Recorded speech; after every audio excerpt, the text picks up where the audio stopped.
आज हम electrochemistry chapter start करेंगे। तो देखते हैं आप इलेक्ट्रोकेमिस्ट्री चैप्टर।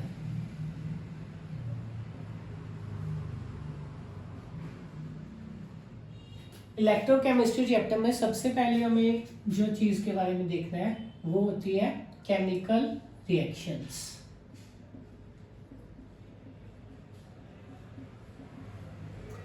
केमिकल रिएक्शंस दो टाइप की होती हैं। एक तो होती है स्पॉन्टेनियस केमिकल रिएक्शन, एक होती है नॉन स्पॉन्टेनियस केमिकल रिएक्शन। हमें कैसे पता लगेगा कि कोई केमिकल रिएक्शन स्पॉन्टेनियस है या फिर नॉन स्पॉन्टेनियस है? तो स्पॉन्टेनियस केमिकल रिएक्शन वो होती है जो कि प्रोडक्ट फेवर्ड हो। प्रोडक्ट फेवर्ड मतलब जिसमें जो प्रोडक्ट बनता है रिएक्शन उसकी तरफ ज्यादा प्रोसीड करे, मतलब जिसमें जो प्रोडक्ट बनता है वो ज्यादा स्टेबल हो। प्रोडक्ट स्टेबल बने जिसमें, ठीक है, जिसमें जो प्रोडक्ट बने वो स्टेबल बने। रिएक्शन जो फेवर करे वो प्रोडक्ट को फेवर करे कि प्रोडक्ट ज्यादा बनना चाहिए। इस तरीके से रिएक्शन अपनी चलनी चाहिए। और इसकी जो सबसे इंपॉर्टेंट पॉइंट होता है वो होता है कि इसको कॉन्टिन्यूअस एनर्जी सप्लाई की नीड नहीं होती।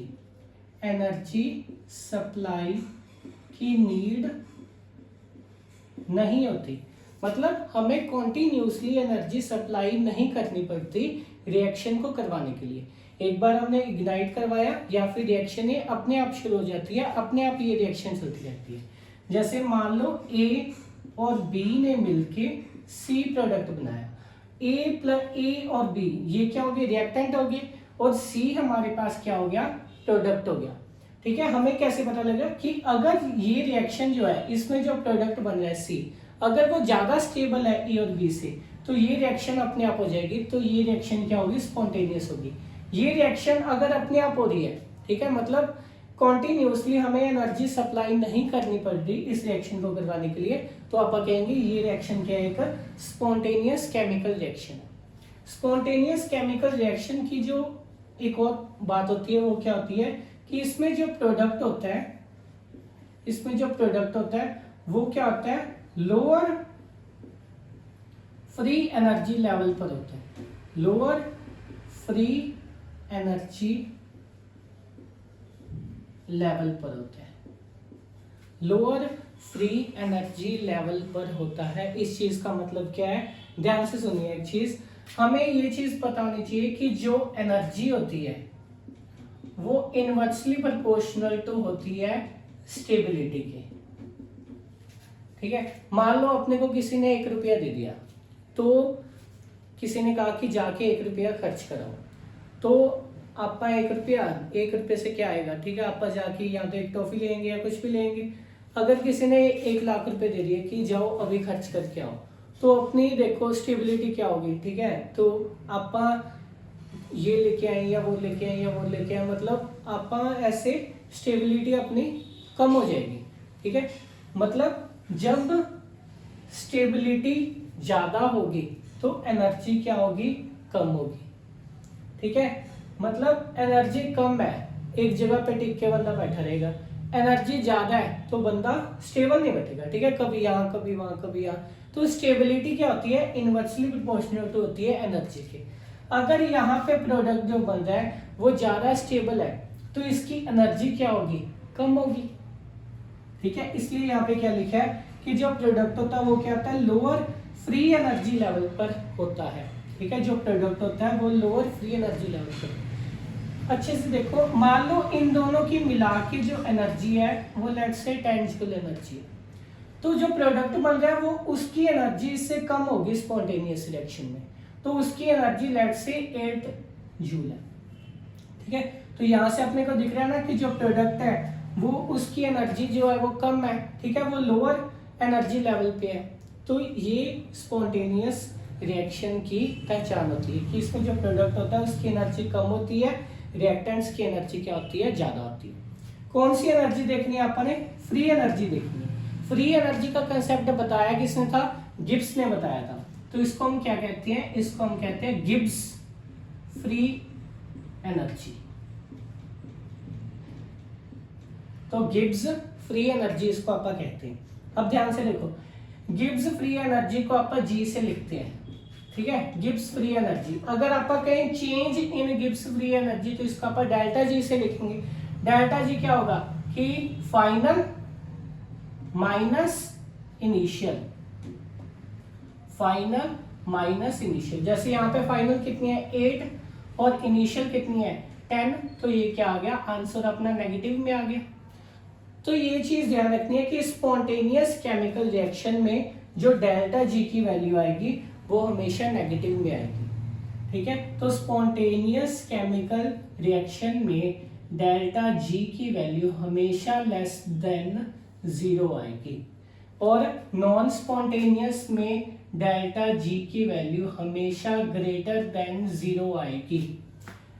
डेल्टा जी लेस देन 0 का मतलब क्या है कि फ्री एनर्जी डिक्रीज हो रही है आगे जाके, प्रोडक्ट की जो फ्री एनर्जी है वो कम है रिएक्टेंट से, और स्टेबिलिटी क्या है, ज्यादा है, क्योंकि एनर्जी और स्टेबिलिटी एक दूसरे के इनवर्सली प्रोपोर्शनल है।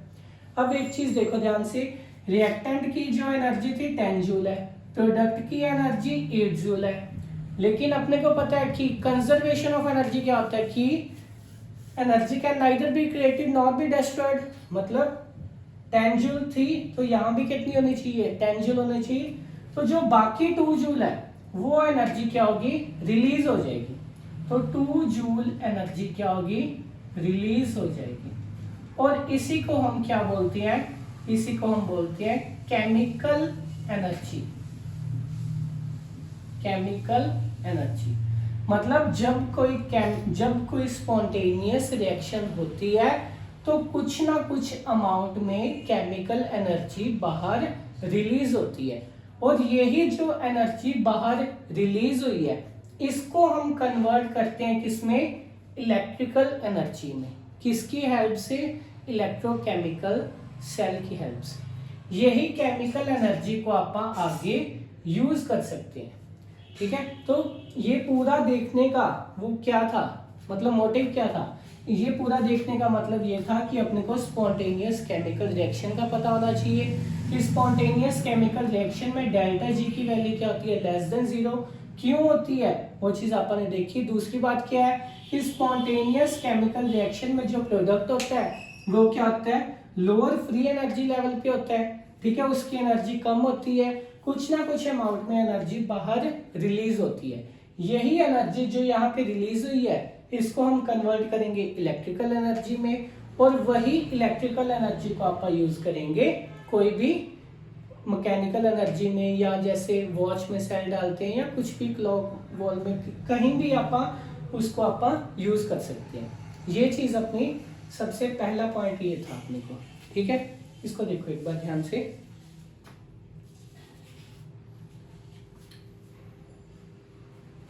ठीक है, हो गया।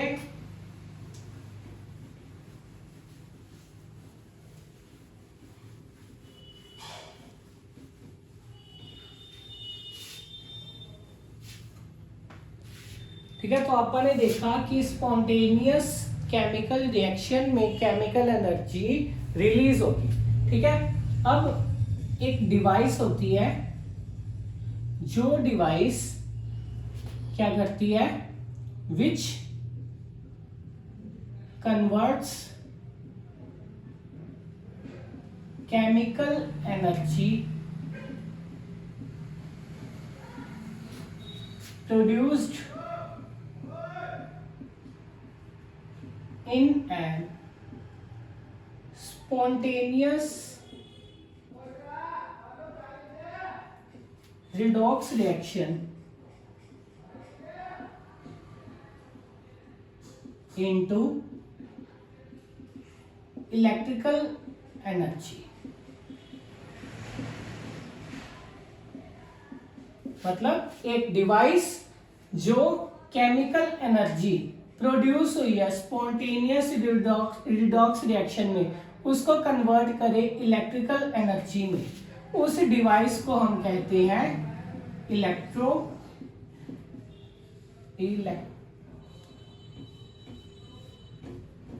इलेक्ट्रोकेमिकल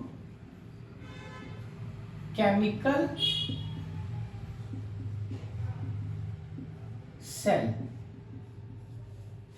ठीक है, तो इलेक्ट्रोकेमिकल सेल क्या करता है कि स्पॉन्टेनियस रिएक्शन में जो केमिकल एनर्जी बनी है उसको कन्वर्ट करके दे देगा अपने को किसमें, इलेक्ट्रिकल एनर्जी में। ये इलेक्ट्रोकेमिकल सेल होता है, सिंपल। ठीक है, इलेक्ट्रोकेमिकल सेल को और किस नाम से जानते हैं, इसको अपन गैल्वेनिक सेल भी कहते हैं। ठीक है, और इसको अपन वोल्टेइक सेल भी कहते हैं, गैल्वेनिक सेल भी कहते हैं और इसको अपन वोल्टेइक सेल भी कहते हैं। ठीक है, ये साइंटिस्ट के, ये गैल्वेनिक और वोल्टा, ये साइंटिस्ट थे गैल्वेनी और वोल्टा। ठीक है, इन्होंने सबसे पहले इलेक्ट्रोकेमिकल सेल बनाया था, इसीलिए इलेक्ट्रोकेमिकल सेल को अपन गैल्वेनिक सेल या फिर वोल्टेइक सेल भी कहते हैं। अब इलेक्ट्रोकेमिकल सेल होता क्या है, ठीक है, ये दिखता किस तरीके से है, कैसे ये काम करेगा, उस चीज के बारे में अपन ने अब देखना है। ठीक है, इलेक्ट्रोकेमिकल सेल कोई पूछ ले तो अपन ये डेफिनेशन लिखेंगे। ठीक है, सीधा नहीं लिखना कि chemical energy into electrical energy, बताना है कि केमिकल एनर्जी कहाँ से आई है। Chemical energy produced in an spontaneous redox reaction into electrical energy.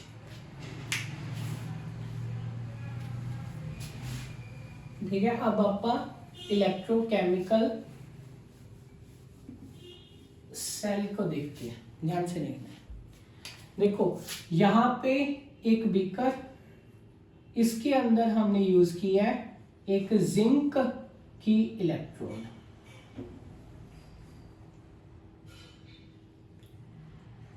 ठीक है, ये क्या है, ये है जिंक की इलेक्ट्रोड। इसको अपन ने डिप किया हुआ है 1 molar ZnSO4 zinc sulphate solution में। ठीक है, जो ये होता है इसको कहते हैं इलेक्ट्रोलाइट। इलेक्ट्रोलाइट, ये इलेक्ट्रोड, ये है इलेक्ट्रोलाइट। इस साइड में हमने यूज किया है एक कॉपर की रोड, ये एक कॉपर की इलेक्ट्रोड। ठीक है, कॉपर की रोड है, इसको हमने डिप किया हुआ है, जिंक की रोड थी ZnSO4 में, कॉपर की रोड है CuSO4 में, कॉपर सल्फेट में 1 मोलर, इसकी भी कंसंट्रेशन कितनी लेनी है, 1 मोलर इसकी कंसंट्रेशन लेनी है। ठीक है, इन दोनों को अपन ने कनेक्ट किया। ठीक है, एक वायर से, यहाँ पे हमने स्विच लगाया, इस तरीके से इन दोनों को आपस में कनेक्ट किया। ठीक है, अब देखो ध्यान से, जब आप स्विच को क्लोज करेंगे मतलब जिंक और कॉपर दोनों रोड आपस में कनेक्ट होगी, दोनों रोड आपस में कनेक्ट होगी। ठीक है, अब देखना ध्यान से, इन दोनों में से जो रोड ज्यादा रिएक्टिव होगी, मतलब जिंक और कॉपर में से जिसकी रिएक्टिविटी ज्यादा होगी वो इलेक्ट्रॉन्स को लूज कर देगा। ठीक है, जिंक की रिएक्टिविटी ज्यादा होती है, इसलिए जिंक क्या करेगा, इलेक्ट्रॉन्स को लूज करेगा।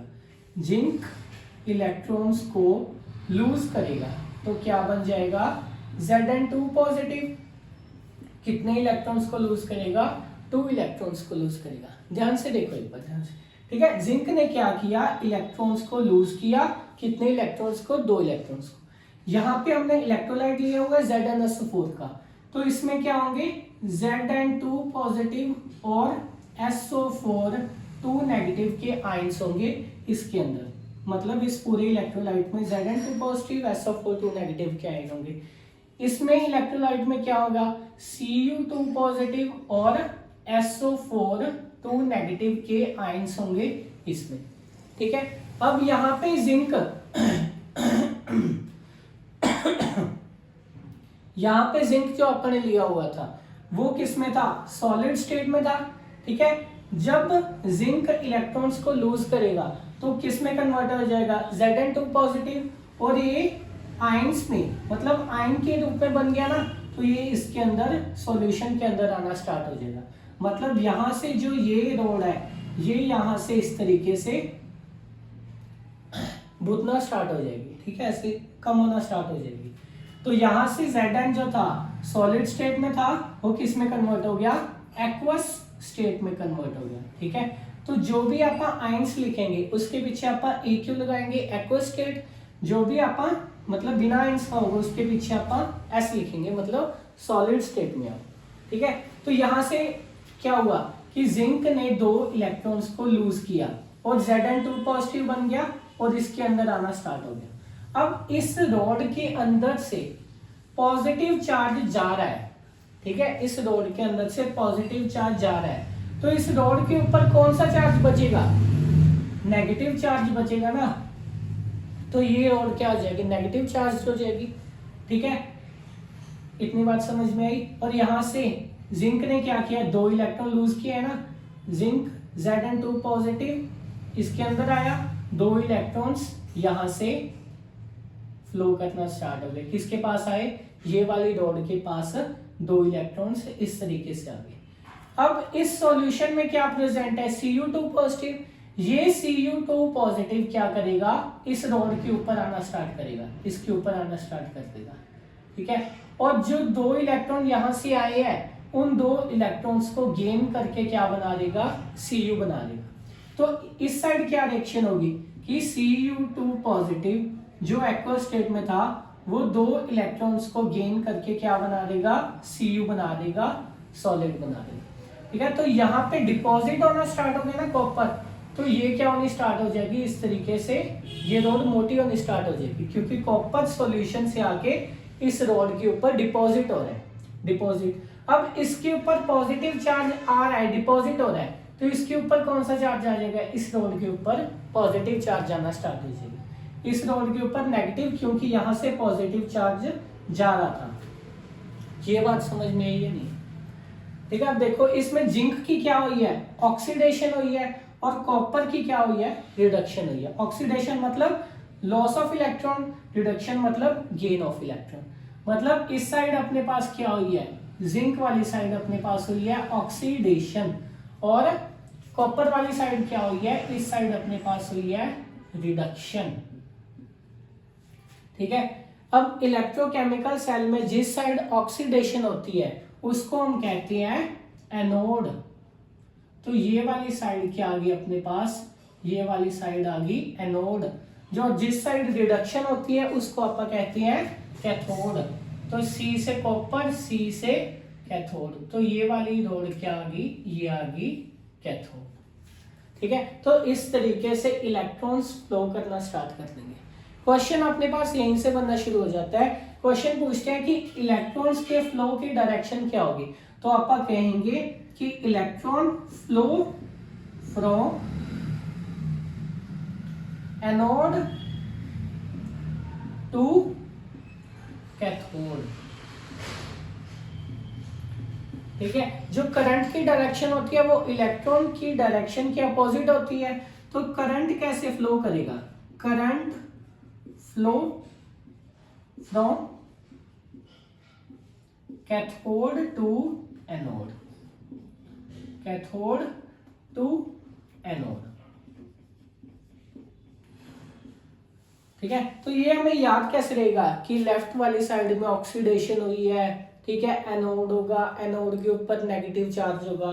इसके लिए एक सीधा सा मतलब वो निमोनिक है LOAN, लोन, ठीक है, LOAN लोन। इससे आप ध्यान रख सकते हैं। L मतलब लेफ्ट, लेफ्ट वाली साइड हुई है ऑक्सीडेशन, ठीक है, और A मतलब एनोड, और N मतलब नेगेटिव। मतलब लेफ्ट वाली साइड ऑक्सीडेशन होगी और उस साइड एनोड होगी, और एनोड के ऊपर नेगेटिव चार्ज होगा। इस तरीके से आप इस चीज को ध्यान रख सकते हैं। अब देखो दोबारा, मतलब अब देखो यहां से, यहां पे इस सॉल्यूशन के अंदर नेगेटिव चार्ज आ रहा है, ठीक है। तो ये सॉल्यूशन के अंदर पहले Zn2 पॉजिटिव और SO42 नेगेटिव था। मतलब जितना पॉजिटिव चार्ज था उतना ही नेगेटिव चार्ज था। तो ये सॉल्यूशन क्या था हमारे पास, न्यूट्रल था। अब यहां से Zn2 पॉजिटिव आना स्टार्ट हो गया, तो तो ये सॉल्यूशन के ऊपर कौन सा चार्ज आना इंक्रीज हो जाएगा, ये सॉल्यूशन पॉजिटिव बनाना स्टार्ट हो जाएगा। तो ये जो सॉल्यूशन है अंदर इलेक्ट्रोलाइट है इसके ऊपर पॉजिटिव चार्ज आना शुरू हो जाएगा। यहाँ पे पहले Cu2 पॉजिटिव और SO4 नेगेटिव ये बराबर थे, मतलब जितना पॉजिटिव उतना ही नेगेटिव चार्ज था। यहाँ से पॉजिटिव चार्ज जाना स्टार्ट हो गया, सॉल्यूशन से बाहर जाना स्टार्ट हो गया, तो सॉल्यूशन के ऊपर अल्टीमेटली नेगेटिव चार्ज ना बचेगा नेट। तो ये सॉल्यूशन जैसे जैसे रिएक्शन आगे प्रोसीड करती जाएगी ये सॉल्यूशन क्या होता जाएगा, नेगेटिव होता जाएगा, और ये सॉल्यूशन क्या होता जाएगा, पॉजिटिव होता जाएगा। मतलब इन दोनों सॉल्यूशंस के बीच में एक पोटेंशियल डिफरेंस जनरेट हो जाएगा। उस पोटेंशियल डिफरेंस को आप कहते हैं लिक्विड जंक्शन पोटेंशियल। ठीक है, ये पोटेंशियल डिफरेंस जनरेट हो जाएगा। ठीक है, इससे होगा क्या, ध्यान से देखो, ये सॉल्यूशन नेगेटिव टर्न हो गया, यहां से किसने आना है, इलेक्ट्रॉन्स ने आना है। ये सॉल्यूशन क्या करेगा, इसके ऊपर भी नेगेटिव चार्ज, इलेक्ट्रॉन के ऊपर भी नेगेटिव चार्ज, इसको ये रिपेल करेगा, मतलब इलेक्ट्रॉन्स को यहाँ पे आने नहीं देगा। इसके ऊपर पॉजिटिव चार्ज, यहाँ से इलेक्ट्रॉन जाएगा तो ये पॉजिटिव इलेक्ट्रॉन को अपनी तरफ अट्रैक्ट करने लग जाएगा। ठीक है, तो ये भी इलेक्ट्रॉन्स को यहाँ से फ्लो होने नहीं देगा। तो इससे क्या होगा, इलेक्ट्रॉन्स इजीली फ्लो नहीं कर पाएंगे। इससे क्या होगा कि जो ये हमारा करंट यहाँ से फ्लो कर रहा है वो करंट क्या हो जाएगा, धीरे धीरे रुकना स्टार्ट हो जाएगा। तो इसी चीज का सॉल्यूशन निकालने के लिए क्या किया गया, यहाँ पे एक ब्रिज बनाया गया। ठीक है, जिस ब्रिज को आप कहते हैं सॉल्ट ब्रिज। ठीक है, यहाँ पे सॉल्ट ब्रिज बनाया गया। सॉल्ट ब्रिज का काम क्या होता है, ध्यान से देखना है। ठीक है, सॉल्ट ब्रिज के अंदर मान लो आपने KCl यूज कर सकते हैं, KNO3 यूज कर सकते हैं, ठीक है, K2SO4 यूज कर सकते हैं, ठीक है, NH4NO3 यूज कर सकते हैं। इसका काम क्या होता है, देखो इसमें मान लो हमारे पास KCl है, ठीक है, तो K पॉजिटिव और Cl नेगेटिव के आयंस होंगे। ये सॉल्यूशन अपना पॉजिटिव बन रहा था ना, तो सॉल्ट ब्रिज क्या करेगा, नेगेटिव आयंस को इसके अंदर यहां से ट्रांसफर करना शुरू कर देगा, नेगेटिव आयंस को भेजना स्टार्ट कर देगा इसके अंदर, ताकि ये सॉल्यूशन जो है न्यूट्रली रहे। ये सॉल्यूशन नेगेटिव टर्न हो रहा था, तो सॉल्ट ब्रिज क्या करेगा, यहां से पॉजिटिव आयंस को इसके अंदर भेजना स्टार्ट कर देगा, ताकि ये सॉल्यूशन क्या रहे, न्यूट्रल रहे। ठीक है, तो सॉल्ट ब्रिज काम क्या करता है, एक तो ये लिक्विड जंक्शन पोटेंशियल को जनरेट नहीं होने देता, ठीक है, इसको मिनिमाइज करता है, फिर भी थोड़ा बहुत होगा, इसको मिनिमाइज करता है, it minimise liquid junction potential. दूसरा क्या करता है, ये सर्किट कंप्लीट करता है। अब देखो ये सर्किट यहाँ से कंप्लीट हो गया ना, सर्किट कंप्लीट करते हैं। ठीक है, इतनी बात समझ में ये नहीं है, ये सॉल्ट ब्रिज का काम होता है। ठीक है, अब इसके अंदर से क्वेश्चन क्या क्या बनते हैं वो आप देखते हैं। पहले ये चीज समझ आई सारी, ठीक है, कि ये रिएक्शन होती है, ये जिंक वाली रिएक्शन है, इसको आप बोलते हैं half cell reaction, half cell oxidation reaction, half cell oxidation reaction. ये क्या हो जाएगी, हाफ सेल रिडक्शन रिएक्शन हो जाएगी। इन दोनों को मिलाएंगे तो अपने पास ओवरऑल रिएक्शन आ जाएगी। या इन दोनों को ऐड किया तो ये 2 इलेक्ट्रॉन से 2 इलेक्ट्रॉन कैंसिल हो गए, ये दोनों क्या बनेंगे, ठीक है, ZnS solid plus Cu2 positive aqueous, इनसे मिलके क्या बना, Zn2 positive aqueous plus Cu solid. ठीक है, इसको बोलते हैं ओवरऑल रिएक्शन। ओवरऑल रिएक्शन अपने पास ये हो जाएगी। ठीक है, ये है हाफ सेल ऑक्सीडेशन रिएक्शन, ये हाफ सेल रिडक्शन रिएक्शन, और ये ओवरऑल रिएक्शन। ठीक है, इसके अंदर से बहुत इंपॉर्टेंट क्वेश्चन बनते हैं। 2 क्वेश्चन ये है कि इलेक्ट्रॉन्स कहाँ से फ्लो करते हैं, एनोड से कैथोड, करंट कहाँ से फ्लो करता है, कैथोड से एनोड। करंट की डायरेक्शन इलेक्ट्रॉन की डायरेक्शन के हमेशा अपोजिट होती है। कैसे पता लगेगा एनोड कौन सी है, कैथोड कौन सी है, जहाँ पे ऑक्सीडेशन हुई है वो क्या है, एनोड है, इसका निमोनिक क्या है, लोन, ठीक है, LOAN, left oxidation, anode negative, anode के ऊपर नेगेटिव चार्ज और वहां क्या होगी, ऑक्सीडेशन, लेफ्ट वाली साइड उसको अपन ने लेनी है, ठीक है। बीच में अपन ने सॉल्ट ब्रिज लगाया, वो भी अपन ने देख कि इसका काम क्या होता है, लिक्विड जंक्शन पोटेंशियल क्या होता है, उसको किस तरीके से सॉल्ट ब्रिज मिनिमाइज करता है, वो चीज सारी अपन ने देखी है। सॉल्ट ब्रिज के ऊपर दो इंपॉर्टेंट बातें और है, वो अपन देखते हैं।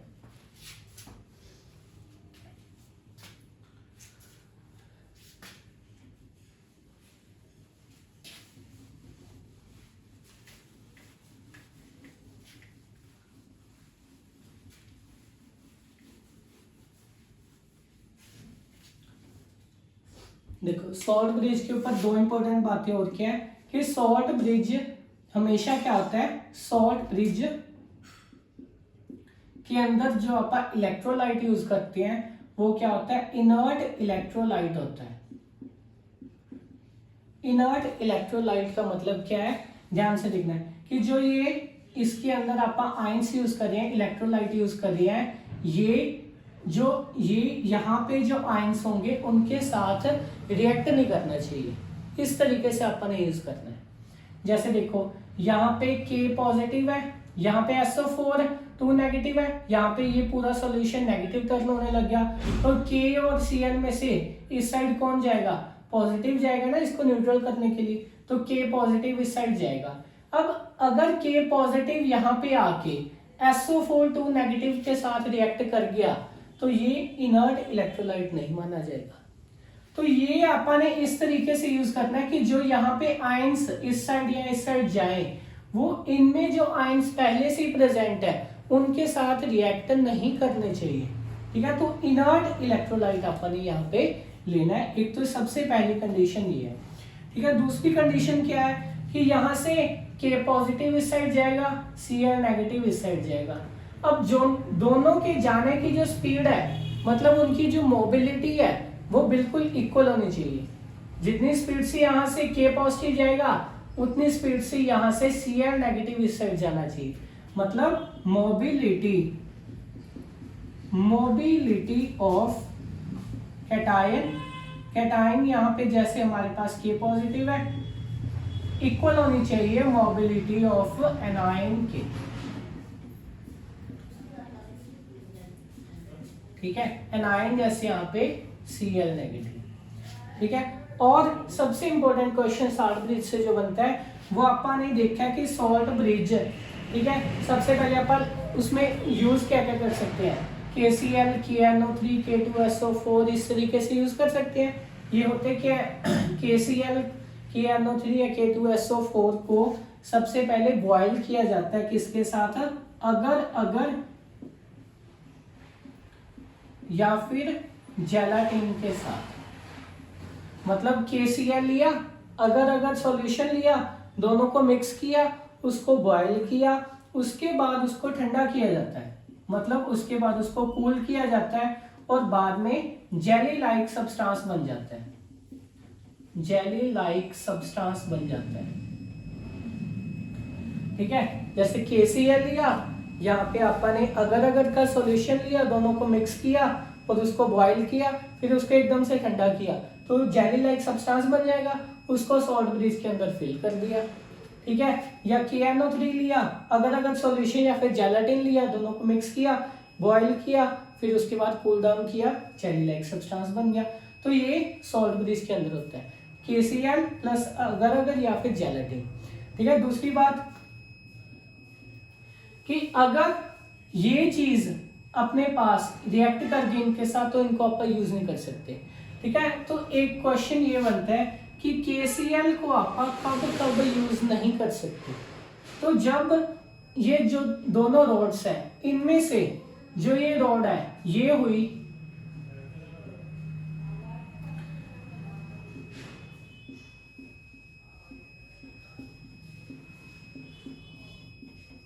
अगर ये दोनों में से एक भी रॉड Ag मतलब सिल्वर की हुई, Tl मतलब थैलियम की हुई, Pb लेड की हुई, Hg मरकरी की हुई, अगर इन दोनों में से एक भी रॉड सिल्वर की हुई, थैलियम की हुई, लेड की या मरकरी की हुई, तो आप KCl यूज नहीं करेंगे। क्यों? क्योंकि Ag और Cl ये आपस में मिलके प्रेसिपिटेट बना देते हैं, मतलब ये दोनों आपस में रिएक्ट कर जाते हैं, ठीक है, और प्रेसिपिटेट बन जाते हैं, मतलब प्रेसिपिटेट ऐसे बन के नीचे आके इस तरीके से बैठ जाएंगे। अपन ने तो ये लिया था ना कि सॉल्ट ब्रिज के अंदर जो आयन होता है वो इनर्ट होना चाहिए, मतलब आपस में रिएक्ट नहीं करना चाहिए, लेकिन यहाँ पे Cl और इसकी रिएक्शन हो जाती है, ये थैलियम के साथ भी रिएक्ट कर जाता है, Cl इसके साथ भी और इसके साथ भी रिएक्ट कर जाता है। तो जैसे AgCl के प्रेसिपिटेट बन जाते हैं, ठीक है, TlCl के प्रेसिपिटेट बन जाते हैं, PbCl2 के प्रेसिपिटेट बन जाते हैं और HgCl2 के प्रेसिपिटेट बन जाते हैं, ये आपस में रिएक्ट कर जाते हैं, इसीलिए KCl आप यूज नहीं कर सकते, ठीक है। किसमें? Ag में, थैलियम में, लेड में और मरकरी में। कैसे याद करेंगे? अजी थाईलैंड में प्यार हो गया, ठीक है, ऐसे अजी थाईलैंड में प्यार हो गया। वैसे जस्ट एक निमोनिक, ठीक है, मैंने भी ऐसे किया था, मतलब थोड़ा दिमाग में रह जाती है ये चीज, ठीक है। अजी थाईलैंड में प्यार हो गया, ठीक है। Ag, Tl, Pb और Hg, इनके साथ क्या नहीं यूज करना? KCl। क्यों नहीं यूज करना? क्योंकि आपस में मिलके रिएक्ट कर जाते हैं, प्रेसिपिटेट बना देते हैं। किसके precipitate? AgCl, TlCl, PbCl2, HgCl2 precipitate बन जाते हैं, आपस में रिएक्ट कर जाते हैं। तो ये जो पूरे क्वेश्चंस हैं ये किससे बनते हैं? सॉल्ट ब्रिज से बनते हैं। और सबसे इंपॉर्टेंट सॉल्ट ब्रिज का यूजेस पूछ लेते हैं कि सॉल्ट ब्रिज क्यों लगाया जाता है, वो अपन ने सारा देखा ही है इससे पहले, ठीक है। क्या लिक्विड जंक्शन पोटेंशियल को मिनिमाइज करता है, सर्किट को कंप्लीट करता है, ठीक है, इस तरीके से सॉल्ट ब्रिज के यूजेस होते हैं और ये क्वेश्चंस बनते हैं, ठीक है। उसकी कैरेक्टरिस्टिक्स क्या होती है? इनर्ट इलेक्ट्रोलाइट होना चाहिए, मोबिलिटी कैटायन एनायन के बराबर होनी चाहिए। बनता कैसे है कि KCl की एनोथिन को अगर या जेलेटिन के साथ मिला के बॉयल किया जाता है, फिर एकदम से ठंडा किया जाता है तो बन जाता है, ठीक है। किनके साथ? Ag, थैलियम, लेड और मरकरी के साथ KCl नहीं यूज कर सकते। कैसे याद करना? अजी थाईलैंड में प्यार हो गया। क्यों? क्योंकि ये रिएक्ट कर जाता है, प्रेसिपिटेट बना देता है, ठीक है। ये देखो ध्यान से,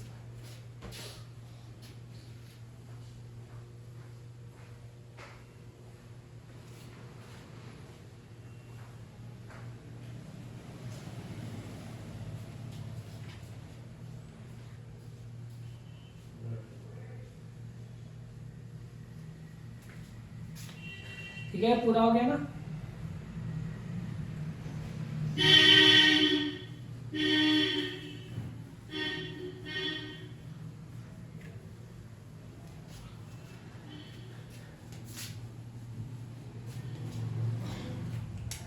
ये जो सेल है जिसमें जिंक और कॉपर रोड का इस्तेमाल किया जाता है, इसको आप बोलते हैं डैनियल सेल।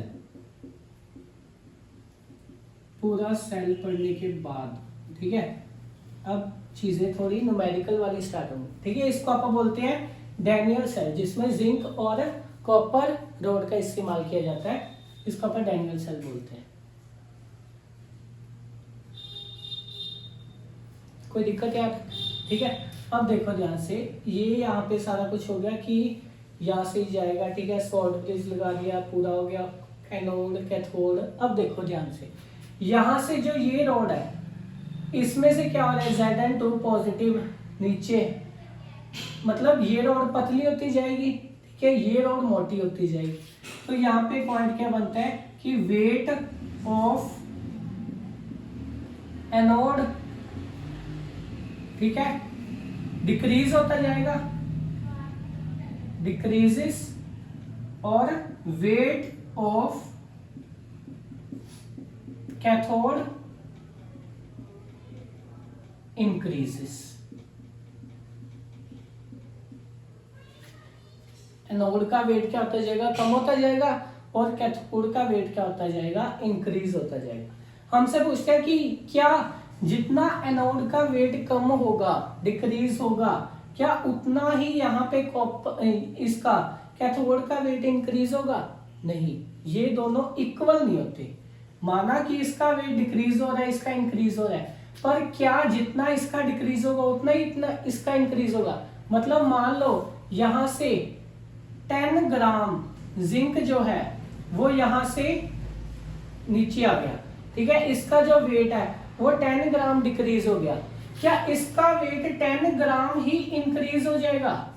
नहीं, ये नहीं इक्वल, ठीक है। जरूरी नहीं है कि अगर इसका वेट 10 ग्राम डिक्रीज हुआ तो इसका 10 ग्राम इंक्रीज हो जाएगा, ये जरूरी नहीं होता, ठीक है। तो क्या कैसे पता लगता है कि यहाँ पे कितना जिंक का लॉस हुआ है या फिर कितना यहाँ पे कॉपर डिपॉजिट हुआ है? तो उसके लिए फॉर्मूला आता है, वो ये चीज ध्यान में रखनी है आपको कि number of moles of zinc loss, जितने मोल्स यहां से जिंक लॉस हुआ है multiply by valency of zinc is equals to number of moles of copper deposit into valency of copper, इसके इक्वल होता है। अब वैलेंसी जिंक की भी क्या होती है? 2 होती है, कॉपर की भी क्या होती है? 2 होती है। मतलब जितने मोल्स यहां से जिंक लॉस हुआ है उतने मोल्स ही यहां से कॉपर क्या होगा? डिपॉजिट होगा। मान लो आप कोई क्वेश्चन करके देखते हैं, जैसे अपने पास क्वेश्चन आ गया कि 0.1 मोल्स ऑफ जिंक लॉस, ठीक है, in Daniel said calculate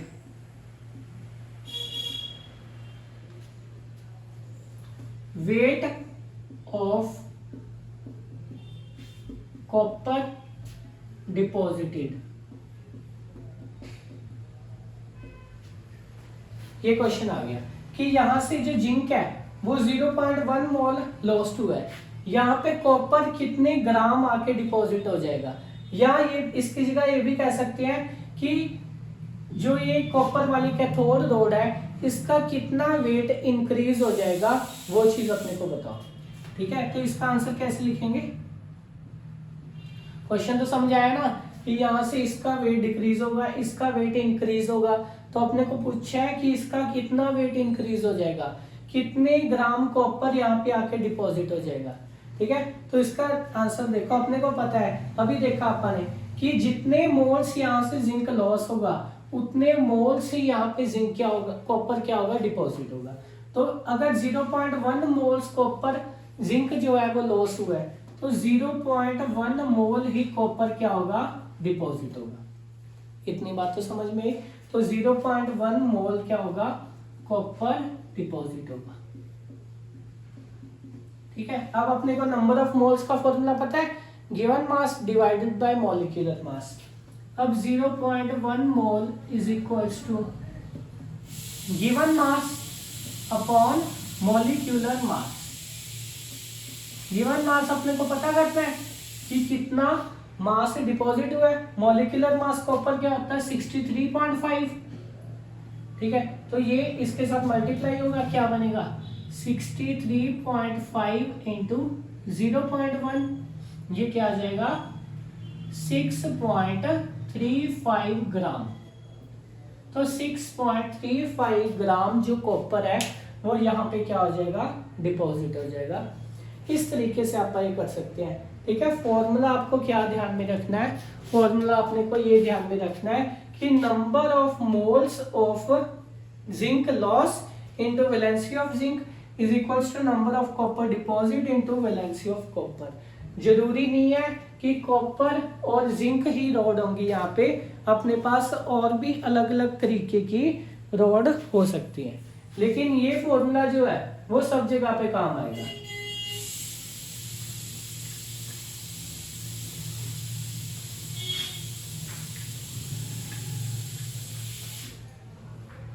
ठीक है, ये फॉर्मूला अगर आप कॉमन फॉर्मूला लिखें तो आप क्या लिखेंगे? Number of moles of A lost into valency of A is equals to number of moles of P deposited into valency of B। मान लो A लॉस हो रहा है, B डिपॉजिट हो रहा है, तो जितने मोल्स A लॉस हुआ है into valency of A is equal to जितने मोल B डिपॉजिट हुआ है इंटू वैलेंसी ऑफ B। और क्या पता लगेगा कि कौन सा लॉस होगा कौन सा डिपॉजिट होगा? जो ज़्यादा रिएक्टिव होगा वो लॉस होगा, जो कम रिएक्टिव होगा वो डिपॉजिट होगा।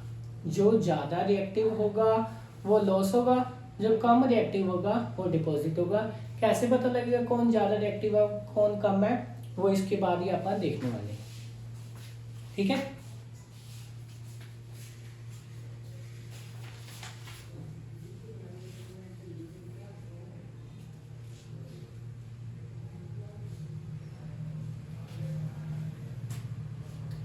बात समझ में आई ना? ठीक है। जैसे मान लो सिल्वर और कॉपर,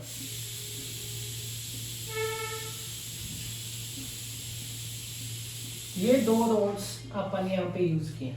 अब अपने को पता है कि कॉपर सिल्वर से ज्यादा क्या होता है? रिएक्टिव होता है, ठीक है। कैसे होता है वो भी अपन देखेंगे। कॉपर क्या होता है? ज्यादा रिएक्टिव होता है, तो इस बार क्या होगा? कॉपर क्या होगा? लॉस होगा, और सिल्वर क्या होगा? डिपॉजिट होगा। तो यहाँ पे क्या आएगा? Number of moles of copper lost into copper की valency 2 is equals to number of moles of silver deposited into silver की वैलेंसी 1। तो अपन इस तरीके से यूज कर सकते हैं ये फॉर्मूला।